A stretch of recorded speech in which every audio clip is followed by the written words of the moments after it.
Hi, everyone, and welcome back to Harp and Guitar, People and Music. Hope everyone out there is having a great day today. So as you can see, Old Whiskey's busted out a little bit more of his record collection here, because today I wanted to talk a little bit about some blues piano players and some of their influences. So the first fellow I want to discuss here real quick is a gentleman by the name of Jay McShann.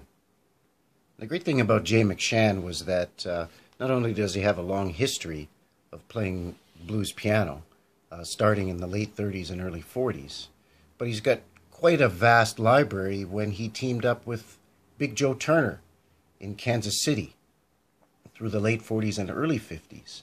And they sort of helped to pioneer that jazzy sort of rhythm and blues style of the blues that eventually became known as rock and roll. And the great thing about Jay McShann is that he's well known for penning quite a few blues standards that became classic hits, such as Kansas City, Hootie Blues, and Confessing the Blues. Great piano player, very smooth, like I said, very influenced in that sort of jazz sound. A great mellow, smooth singing voice as well. Quite a great vocalist in his own right. So that's Jay McShann. I would definitely recommend that, for sure. A fantastic blues pianist. This brings me to Mr. Otis Spann. Now, many of you may be familiar with the name Otis Spann, a fantastic blues pianist as well, and probably most well known for his playing with the Muddy Waters Blues Band through the 50s and 60s. He did, obviously because of his talents, break out into his own and record a few of his own albums. This one here, Crying Time, is a fantastic album. And I have quite a few from Otis because he's a great bluesman in his own right. He's a great standalone bluesman. He as well has got a very powerful singing voice and a fantastic, well-accomplished blues piano player. He's rooted in more of the Mississippi Delta style of piano playing, kind of that barrel house, sort of boogie-woogie style, not quite as slow and smooth and sort of jazz-tinged as the formerly mentioned Jay McShann, for example. What Otis did a lot of was mashing some of the keys together to help to create that sort of bending of the note, to sort of mimic the human voice that a lot of blues singers, when they flatten those thirds or fifth notes. And he was quite well accomplished at doing that on piano. A great left hand, fantastic piano player, Mr. Otis Spann. So I would definitely encourage you to check him out. You could really, for a great sampling of any of his work, really, just check out a lot of the Muddy Waters stuff on Chess Records, and you'll hear any of the piano in the background. It's going to be Otis Spann. Fantastic stuff. Last but not least here, I have to definitely cover my man, Mr. Ray Charles, Brother Ray. The thing that's great about Ray Charles is not only was he a great blues pianist and quite a great singer as well, but as many of us are well aware, he helped to invent what would become known as soul music.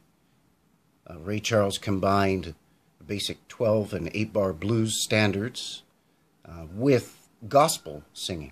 And lo and behold, once everyone was finished branding him as a devil worshiper for combining the devil's music with God's music, and once that sort of blew over and people started to accept the genius that is Brother Ray, well, the rest is history. But like I said, a fantastic piano player and a great voice as well. And I think we're all familiar with Ray Charles' story, the background of Brother Ray. Blind, completely blind by the time he was 6 years old. Grew up in a poor family in the South, through Florida and Georgia. And eventually made his way west to California and to Washington State, where he honed his craft there. Played a little bit with the likes of Quincy Jones and the like. And, I don't know if Ray Charles really gets enough credit. I mean, everybody is familiar with the stories of him, being arrested and him, being hooked on different drugs and that sort of thing. But The genius that is Ray Charles as a musician, I think, is often overlooked. So I've, like I said, pulled out quite a few albums from my collection here. I'm a huge Ray Charles fan. I like the fact that he can have some smooth, quiet, mellow-sounding music, and then on the next track, he'll record an up-tempo jump blues or a barrel house-style blues. He dabbled a little bit in country music, of course, like I said, soul music. Fantastic musician all around, actually. This is a great album here, A Man and His Soul. It's a beautiful gatefold album, and actually inside they put these beautiful glossy pictures from some live shots of Ray performing in concert, some of his band, some candid shots of Ray at his home.